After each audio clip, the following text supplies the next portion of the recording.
বাংলার পরিযায়ী শ্রমিক কেরলে গিয়ে অপহরণ পরে গণধর্ষিত হওয়ার ঘটনায় মহেশতলা পুরাতন ডাকঘরে তৃণমূল কংগ্রেসের পক্ষ থেকে প্রতিবাদ সভা হয়। এই প্রতিবাদ সভায় উপস্থিত ছিলেন 17 নম্বর ওয়ার্ডের পৌরপিতা সুভাষিস দাস, পৌরপিতা গোপাল সাহা, সুকান্ত বেরা, তারক সাহা, ডায়মন্ড হারবার যাদবপুর সাংগঠনিক জেলা তৃণমূলের সহসভানেত্রী সোফিয়া নওয়াজ, কুতুবুদ্দিন মোল্লা, ছাত্রনেতা সৃজিত ঘোষ সহ একাধিক তৃণমূলের নেতাকর্মী সমর্থকেরা উপস্থিত ছিলেন।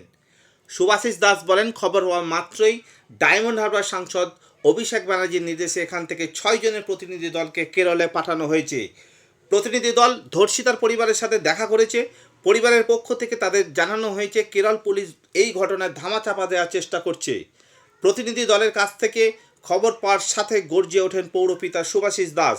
তিনি জানান, আরজিকর কাণ্ডে মূল অভিযুক্ত সঞ্জয়কে বাংলার পুলিশ 24 ঘন্টার মধ্যে গ্রেপ্তার করেছিল।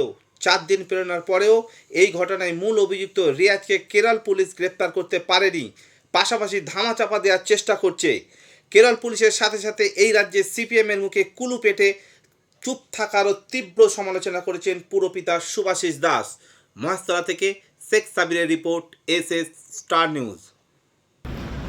মহেশতলায় একটা নাবালিকা এখানে কাজের সূত্রে এসে অসুস্থ হয় এবং এখানে গ্যাংরেপ হয়। আমাদের মাননীয় সাংসদ অভিষেক ব্যানার্জি এই খবর পেয়ে তৎক্ষণাৎ আমাদের নির্দেশ দেন এখানে আসার জন্য। কালকে বিকেলবেলা আমরা মহেশতলা থেকে বেরিয়ে আমরা কালীপট এয়ারপোর্টে পৌঁছে গেছি এবং এখন আমাদের উদ্দেশ্য হলো যে মেয়েটার পরিবারের পাশে দাঁড়ানো এবং মেয়েটা কী অবস্থায় আছে। সাংসদের নির্দেশে আমাদের এইখানে এসছেন মহেশতলা পৌরসভার 11 নম্বর ওয়ার্ডের সুভাষিস দাসের আত্মসহায়ক মিঠু আলী মোল্লা, আর আমাদের সাথে মহেশতলা থানার 2 জন আধিকারিক আছেন। গোপাল সাহার পক্ষ থেকে রমেশকে আছেন। আমরা পৌঁছে গেছি এবং আমরা এখন আমাদের একটাই উদ্দেশ্য, কত তাড়াতাড়ি সেই নির্যাতিতা মেয়েটির কাছে আমরা পৌঁছবো এবং তার পরিবারের সাথে আমরা মিলিত হয়ে তাদের পাশে দাঁড়াবো। সারা রাত মেয়েটি কোথাও বা মেয়েটি নিখোঁজ।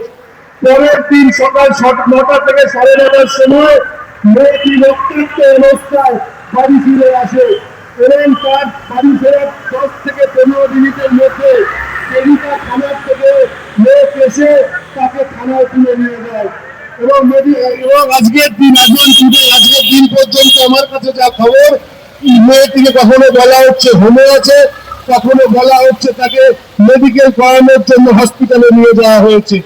আমাদের সাংসদের প্রতিনিধি দল অলরেডি ওখানে পৌঁছে গেছে। অ্যাসিস্ট্যান্ট পুলিশ কমিশনার ফেকুদা থানার আন্ডারে যে অ্যাসিস্ট্যান্ট পুলিশ কমিশনার আছে তার সাথে আলোচনা চলছে। আমরা সাংসদের নির্দেশ অনুযায়ী আমরা বলেছি যে যতক্ষণ না আমরা ধর্ষিত মেয়েটির সঙ্গে দেখা করতে দেবে ততক্ষণ আমাদের প্রতিনিধি দল ওখান থেকে ফিরে আসবে না। তাতে 4 দিন লাগুক, 5 দিন লাগুক আর 6 দিন লাগুক, সাংসদের নির্দেশ অনুযায়ী তারা পূর্ণ তদন্ত করে তাদের মতন করে তারা প্রশাসনের সাথে কথা বলবে, তারা বাড়ির বাবা মার লোকের সাথে কথা বলবে, লোকাল মানুষের সাথে কথা বলবে। তারপরে তারা সংসদ অফিসে তাদের রিপোর্ট পাঠাবে।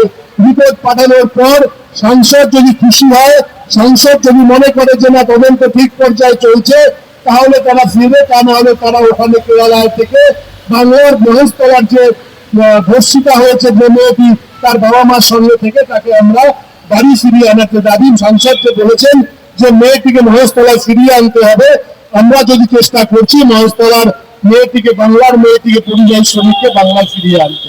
আমাদের প্রিয় সাংসদ, প্রান্তীয় সাংসদ শ্রী অভিষেক বন্দ্যোপাধ্যায়ের নির্দেশে আমাদের মহেশতলা 12টা ওয়ার্ডের অবজারভার আমার প্রিয় ভাই সুভাষিস দাসের নেতৃত্বে একটা জঘন্য নারকীয় ঘটনার প্রতিবাদে এখানে উপস্থিত হয়েছে।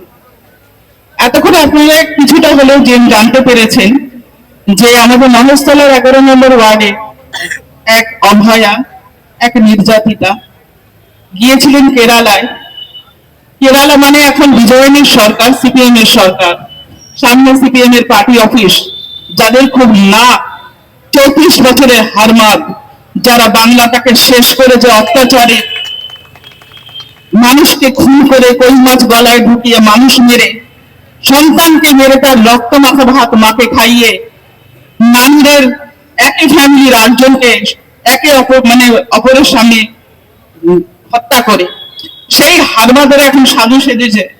আজকে আমরা এখানে উপনীত হয়েছি সবাই একসাথে, যে এই রকম একটা জঘন্য ঘটনার জন্য দায়ী সেই তথাকথিত বাম হারমাদদের দ্বারা কেরালায় আমাদের মহেশতলার কন্যা, আমাদের বাংলার কন্যা পরিযায়ী এক নির্যাতিতা, একটা 15 বছরের কিশোরী, তাকে 19 তারিখ থেকে খুঁজে পাওয়া যায়নি কেরালায় কাজে গিয়ে। 20 তারিখে যখন তাকে খুঁজে পাওয়া যায় তখন তার শারীরিক অবস্থা এমন ছিল যে এত নৃশংসভাবে তাকে আমার বলতে বাধা লাগছে, ধর্ষণ করে অত্যাচার করা হয়েছে তার উপরে, এবং সেই নারকীয় ঘটনায় এখনো পর্যন্ত যতদূর জানি কেউ গ্রেপ্তার নয়। সব খবর সবার আগে পেতে সাবস্ক্রাইব করুন আমাদের ইউটিউব চ্যানেল এবং লাইক ও ফলো করুন আমাদের Facebook page SS star news.